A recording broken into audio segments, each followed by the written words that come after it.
कार्य कुशलता हमारी बढ़ जाती है, कम समय के अंदर टेंशन रहित होने कारण अच्छा आउटपुट होता है, तो करना चाहिए नहीं करना चाहिए? तो टाइम मिलेगा या निकालना पड़ेगा? मिलेगा नहीं, निकालना ही पड़ेगा। आज एक व्यक्ति को हार्ट अटैक आए और डॉक्टर के पास जाए और डॉक्टर से कहे भाई हार्ट अटैक आया है, क्या करना चाहिए? और डॉक्टर ने उसको कहा देखो ये फर्स्ट अटैक है तुम्हें, और इसीलिए अब अगर स्वस्थ रहना है ताकि दूसरा अटैक ना आए तो रोज सुबह आधा घंटा पैदल करना होगा, ब्रिस्क वॉकिंग, शाम को आधा घंटा पैदल करना होगा। तुम कम से कम आधा घंटा सुबह शाम मिलके करो तो भी स्वस्थ रहेगा, दूसरा अटैक नहीं आएगा इतना जल्दी। अगर वो व्यक्ति कहे डॉक्टर साहब सुबह तो टाइम मिलना मुश्किल है, सारा कारोबार मेरा सुबह सुबह चालू हो जाता है और शाम को भी देखेंगे टाइम मिलेगा तो पैदल जाएंगे, तो डॉक्टर साहब क्या कहेंगे? क्या कहेंगे? हाँ, डॉक्टर साहब यही कहेंगे फिर मरो।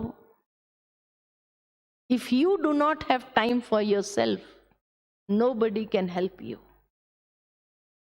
अगर उसको जीना है तो थोड़ा दिनचर्या को रीशेड्यूलिंग करेगा, सुबह आधा घंटा जल्दी उठेगा, जाएगा, पैदल जाए। कारोबार कोई भी रुकती नहीं है, कारोबार कोई भी रुकती नहीं है। लोग फोन करेंगे लेकिन जैसे ही लोगों को पता चला ये टाइम से ये टाइम ये पैदल गया होगा, लोग या पहले फोन करेंगे या बाद में करेंगे। कारोबार कोई भी रुकती है? कारोबार कोई भी रुकती नहीं। ये तो बहाना है कि सुबह मुझे टाइम नहीं मिलता है।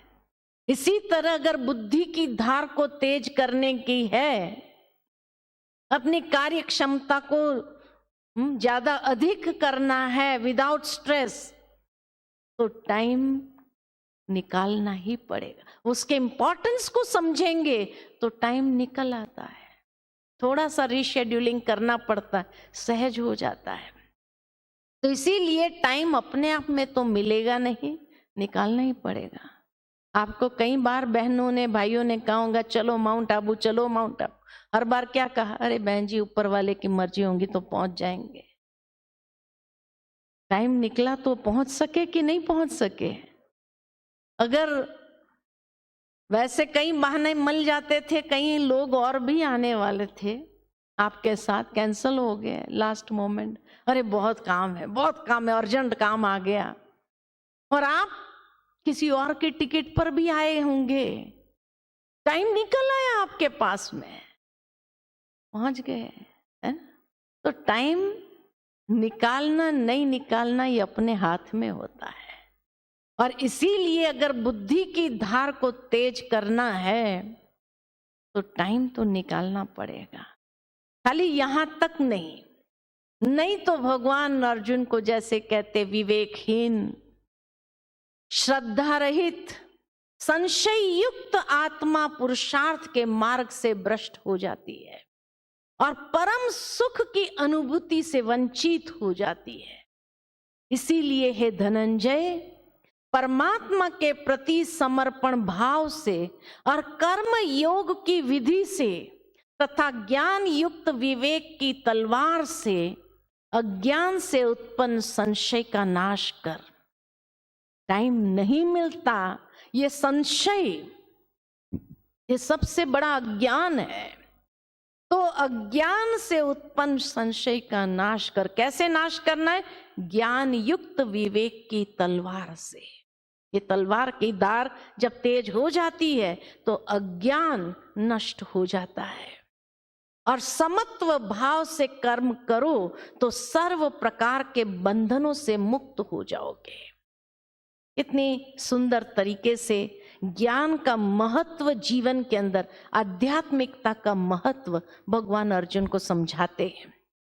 और फिर 5वें अध्याय में संन्यास योग की बात समझाते हैं और कहा ज्ञानी पुरुष दिव्य ज्ञान की अग्नि से शुद्ध होकर बाहरी रूप से सारा कर्म करता है, किंतु अंतर में उन कर्मों के फल का परित्याग करता हुआ शांति, विरक्ति, सहनशीलता, आध्यात्मिक दृष्टि और आनंद की प्राप्ति करता है, आनंद की अनुभूति करता है। प्रथम श्लोक से लेकर छठे श्लोक तक संन्यास योग और कर्म योग में निष्काम कर्म योग को श्रेष्ठ बताया। 7वें श्लोक से लेकर 12वें श्लोक तक संन्यास योग और कर्म योग के लक्षण और उसकी महिमा बताई है। 13वें श्लोक से लेकर 26वें श्लोक तक ज्ञान योग का विषय लिया गया है और 27वें श्लोक से लेकर 29वें श्लोक तक भक्ति सहित ध्यान योग की का वर्णन किया गया है, महिमा बताई गई है। अब अर्जुन का पुनः सारे अध्याय एक दूसरे से कनेक्टेड है, आप देखते रहेंगे कर्म योग की बात। फिर अर्जुन का एक महत्वपूर्ण सवाल है कि ये ज्ञान सुनने के लिए तो मुझे सब जैसे छोड़ना पड़ेगा, तो कहीं ये सन्यास तो नहीं है। और इसीलिए उसका सवाल उठता है और भगवान से पूछता है कि हे प्रभु, ज्ञान योग श्रेष्ठ है यानी कर्म योग श्रेष्ठ है या सन्यास योग श्रेष्ठ है? सब कुछ छोड़ दूं तभी मैं सही रूप में कर्म योगी बन सकूं? ये संभव है? तो दोनों में श्रेष्ठ कौन सा है, छोड़ना या कर्म योगी बनना? ये सवाल आपके मन में भी उत्पन्न हो सकता है। भगवान ने बहुत सुंदर उसका उत्तर देते हुए कहा, संन्यास योग और कर्म योग दोनों ही श्रेष्ठ है, दोनों ही। क्योंकि जो मनुष्य कर्म करता हुआ किसी के साथ न द्वेष करता है और न किसी कर्म फल को चाहता है, वह सन्यासी ही जानने योग्य है। सन्यास किस चीज का करना है? चीज वस्तुओं का, कर्तव्य का, जिम्मेवारी का नहीं करना है। सन्यास करना है बुरी आदतों का, सन्यास करना है बुराइयों का, द्वेष का, सन्यास करना है कर्म फल की चाहना का। फल की चाहना वो तो है ही जुड़ा हुआ, तुम अच्छे कर्म करते चलो। इसीलिए कहा वो व्यक्ति सन्यासी ही जानने योग्य है।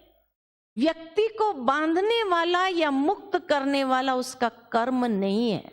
बड़ी स्पष्ट लैंग्वेज में भगवान कहते कि मनुष्य को बांधने वाला या मुक्त करने वाला उसका कर्म नहीं, परंतु उस कर्म करने की वृत्ति है, द एटीट्यूड। ये बहुत बड़ा मायना है। इसलिए कहावत है, नियत साफ तो मुराद हासिल। नियत कि व्यक्ति की उस कर्म करने के पीछे नियत क्या है। द्वेष, वैर, लोभ, कामना आदि विकारों का त्याग ही संन्यास है। चीज वस्तुओं का त्याग नहीं करना है, कर्तव्य, जिम्मेवारी, गृहस्थ का त्याग नहीं करना है, लेकिन उसमें जो रहा हुआ आसक्ति है, बुराइयां है, उसका त्याग करना ही सच्चा संन्यास है। कर्तव्य कर्मों का त्याग करना संन्यास नहीं है। और इसीलिए भगवान अर्जुन को सन्यासी बनने की प्रेरणा नहीं देते। जब ये बात हम सुनाते हैं तो कई लोग हमसे ही कहते हैं, क्या कहते हैं, बहन जी फिर आप लोग ने सन्यास क्यों किया? हमने सन्यास नहीं किया है, हम आपसे बड़े गृहस्थी है। कैसे? देखो आप हमारे कोई भी सेंटर को देखेंगे ना, शहर के बीच में होगा। हमारी बहनें, जो भी भाई बहनें वहां होते हैं, सभी त्योहार में पार्टिसिपेट करते हैं कि नहीं करते हैं? करते हैं। आप लोगों के पास भी आते हैं, है ना? कोई भी फंक्शन होगा, कोई भी बात होगी, आप सबको निमंत्रण देते हैं कि नहीं देते हैं? तो सारी एक्टिविटी में पार्टिसिपेट। कौन कहता है हम सन्यासी है? देखो, जब माँ बाप अपने लड़की के लिए घर और वर ढूंढते हैं तो क्या देखते हैं? क्या देखते हैं?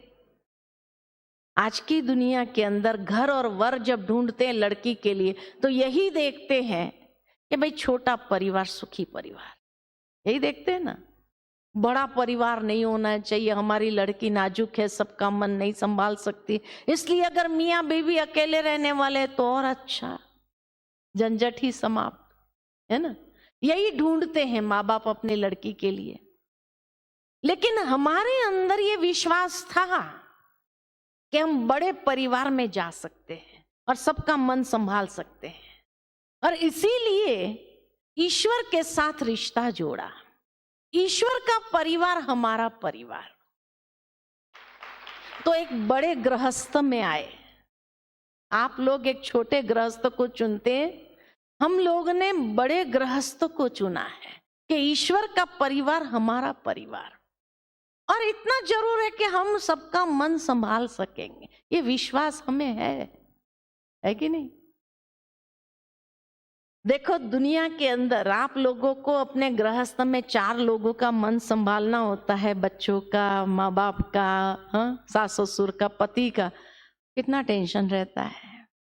और अगर मान लो कि आपके घर में, चलो आप और अपने बच्चे, छोटा परिवार ही क्यों ना हो, लेकिन 4 मेहमान आ जाए या 10 मेहमान आ जाए, और वो भी 10 दिन रहने वाले हो, और उन्हीं दिनों में अगर काम वाली चली जाए, तो सबसे ज्यादा टेंशन किसको होता है? किसको होता है? लेडीज को होता है, जेंट्स को होता है कि अब मेरी पत्नी को इन सब का करना पड़ेगा, इसका मूड संभालना पड़ेगा, क्योंकि अगर इसका मूड नहीं संभाला तो कुछ भी नहीं होना है फिर। तो सबसे ज्यादा टेंशन किसको होता है? जेंट्स को होता है ना, आगे पीछे घूमते रहते हैं, इसका मूड ठीक रहना चाहिए, है ना।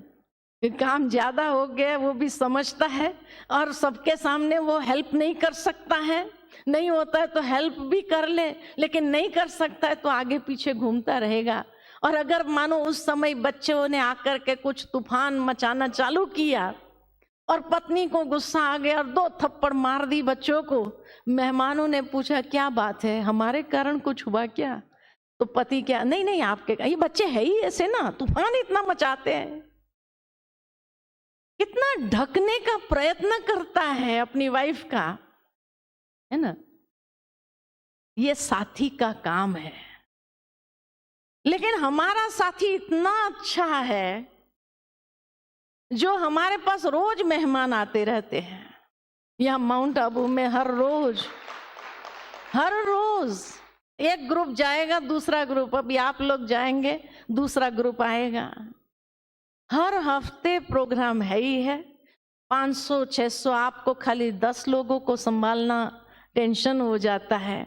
यहाँ हर हफ्ते 500-600, 500-600, 700-800 हो जाते हैं, और घर वाले मिलाकर के 1000 का रोज का खाना बनता ही है। लेकिन किसी के चेहरे पर टेंशन देखा आपने?